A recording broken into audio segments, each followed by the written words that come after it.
नमस्कार, आप देख रहे हैं इंडिया टीवी न्यूज। मैं हूं आपके साथ शिवांगी और इस वक्त मेरे साथ मौजूद हैं डीपीएस आरके पुरम के प्रिंसिपल अनिल कुमार।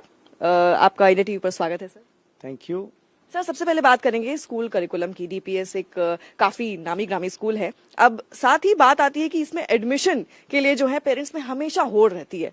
वो स्ट्रगल जो है वो बना हुआ है, चाहे पॉइंट सिस्टम हो या लॉटरी सिस्टम हो, वो स्ट्रगल एडमिशन के लिए बना हुआ है। देखिए, ये डिमांड एंड सप्लाई का खेल है। नंबर ऑफ सीट्स जितने हैं उससे ज्यादा अगर एप्लीकेशन आएंगी तो ये समस्या हमेशा रहेगी। तो इसको दूर करने का तरीका तो सरकार के पास ही है कि वो इतने विद्यालय खोले जाएं जिससे कि हर बच्चे को उसकी अलोकेटेड सीट में या जगह पर दाखिला मिल जाए। दूसरा, उनके मापदंड ऐसे हों, उनके स्टैंडर्ड्स ऐसे हों जो बराबर हों, जो आसान नहीं है इतना आसानी से कि आप उसको कहें कि वो इजीली अचीवेबल है।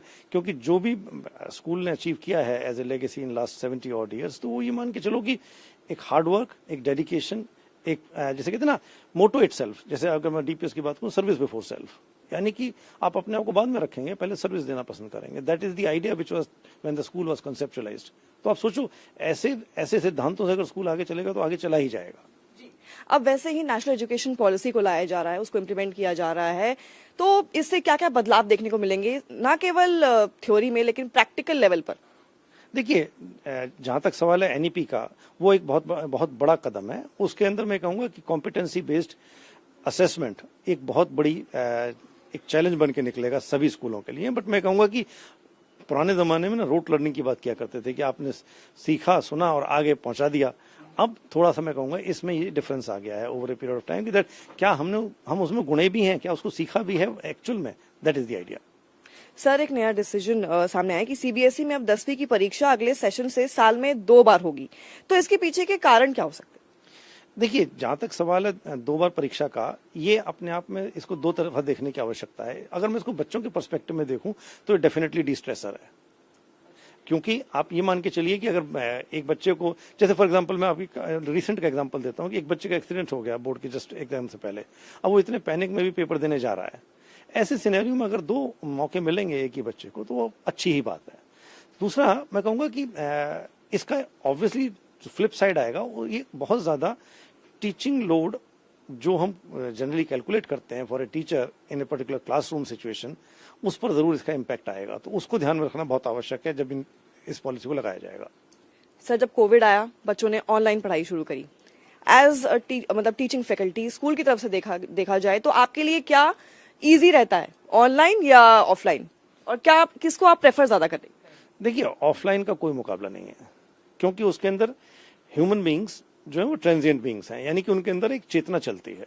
तो जब तक वो चेतना उनको सामने नहीं मिलेगी किसी सामने ह्यूमन बींग से, तो वो उसका इम्पैक्ट वो नहीं आएगा। हाँ, audio visual impact by way of technology आप इनबिल्ट कर पा रहे हैं। देखिए कब तक एआई उस लेवल पर पहुंचेगा जब मशीन को भी ट्रांजिएंट बना देगा, तब सोचने वाली बात है। अभी तक तो मेरा मानना है ऑफलाइन का कोई मैच नहीं है। ठीक है, 12th के बाद अब CUET आ गया है। अब बच्चों को 12th के बाद एंट्रेंस एग्जाम देना है, तो क्या आपको लगता है कि इससे 12th के बोर्ड की जो वैल्यू है वो थोड़ी कम हो जाएगी? देखो, ऐसा लोगों का सोचना है, बट सच्चाई ये है कि क्योंकि अगर मान लीजिए सिलेबस दोनों जगह सेम है बाय एंड लार्ज, तो ये अपने आप में मायने नहीं रखता। अगर आप गुणे हैं और आप सीख लिए हैं तो आपके बोर्ड में भी नंबर आएंगे, CUET में भी नंबर आएगा। और अगर आप वो ना गुणे हैं और ना ही आपने सीखा है तो ना बोर्ड में नंबर आएंगे, ना CUET में सिलेक्शन होगा। ठीक है, एक छोटा सा रैपिड फायर राउंड कर लेते हैं सर। कोई एक ऐसी किताब जो आपके हिसाब से स्टूडेंट्स और यंगस्टर्स को जरूर पढ़नी चाहिए? हाँ, दैट्स इंटरेस्टिंग। अब आप किसी पर्टिकुलर सब्जेक्ट में पूछ रहे हैं मुझसे? तो अभी तो एक रिलीज होने वाली है बड़ी जल्दी, that's coming up very soon. I am not allowed to disclose the name of it yet by the author. किताब जो आपने पढ़ी हो, आपको लगता है कि बच्चों को ये पढ़नी चाहिए लाइफ के लिए? बच्चों के पर्सपेक्टिव में बात करूंगा तो मैथमेटिक्स के पॉइंट ऑफ व्यू से मैथमेटिकल सर्कल्स एक अच्छी किताब है, बहुत इंपॉर्टेंट किताब है। अगर जिनको मैथ्स नहीं पसंद है तो मैं कहूंगा कि देखिए भगवत गीता पढ़ लें, उससे ऊपर तो कुछ है ही नहीं। तो वो सब सारी किताबें उसके अंदर समाहित हैं। उसके अलावा अगर आप एजुकेशन सेक्टर में नहीं होते तो क्या कर रहे होते? ये मुश्किल सवाल है थोड़ा मेरे लिए, क्योंकि मैं 4th जनरेशन टीचर हूँ अपनी फैमिली का, तो मेरे पास चॉइस नहीं थी टीचर बनने के अलावा, तो मैं बन गया। लेकिन फिर भी अगर एक सेकंड ऑप्शन होता तो मैं शायद जुडिशरी में जाता। ऑनलाइन और ऑफलाइन में से क्या ज्यादा पसंद करेंगे? आपको पर्सनली कौन सा ज्यादा पसंद? ऑफलाइन। एक कोट या मंत्र जो आपकी लाइफ गाइड करता है? I will have to take a little time for this. Sir आप टाइम लीजिए, कोई बात नहीं, ये बच्चों के भविष्य की बात है। अब आपसे कोई दोबारा बोलो। कोई भी कोट या फिर मंत्र जो आपकी लाइफ को गाइड करता है, आगे बच्चों के लिए भी उतना ही अहमियत रखेगा।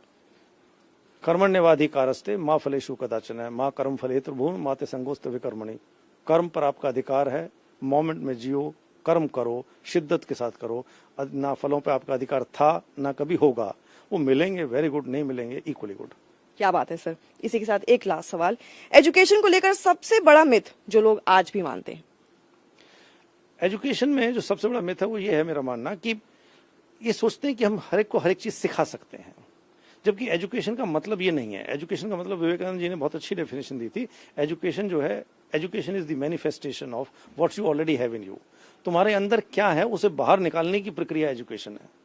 आप बड़ा सिंपल एक रॉ एग्जांपल लूं तो क्या कभी हाथी से वो काम कराया जा सकता है जो शेर कर सकता है, या शेर से वो काम कराया जा सकता है जो ह्यूमन कर सकता है? The answer to that is no.